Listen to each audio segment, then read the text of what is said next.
মা, ও হলো মিষ্টি। কি হলো, না দেখে চলে যাচ্ছ যে? হ্যাঁ ভালো তো, এসো ভেতরে বসো, নিয়ে আয়। বলছি মা, একটু মিষ্টি আছে? না, মিষ্টি নেই, বোঁদে আছে।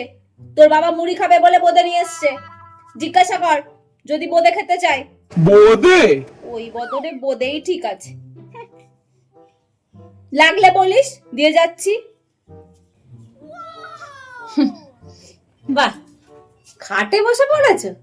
বাহ বাহ, ভালো ভালো। বলছি তুমি যে আমাদের বাড়ি আসলে, ওর সাথে তোমার বাবা মাকে বলে এসছো তো?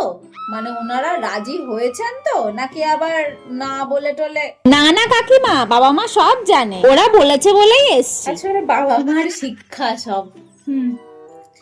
বসো। মা বসো না, ওর সাথে একটু কথা বলো। আমি আর কি কথা বলবো বাবা, যা কথা বলার তুমিই তো বলে নিয়েছো, আমাকে কি আর দরকার আছে তোমার? তোমার মিষ্টিকে পছন্দ তো মা? তোমার পছন্দ হলেই পছন্দ। জানো কত কষ্ট করে এই ছেলেকে মানুষ করেছি, বুকের রক্ত জল করে এই ছেলেকে মানুষ করেছি। নিজেরা না খেয়ে ওকে কোনো কিছুর অভাব বুঝতে দিইনি আমরা। মাছ, মাংস, ডিম, ঘি, মাখন সব সব খেয়েছি। যা চেয়েছে যখন ওর বাবা দিয়েছে, আমি দিয়েছি। এত কষ্ট করে ছেলে মানুষ করার ফল এই যে, এই যে।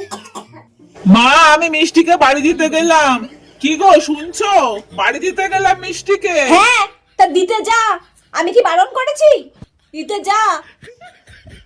এরপরে কবে আমাকে বৃদ্ধাশ্রমে দিয়ে আসবি? আচ্ছা, আসছি তাহলে। যা।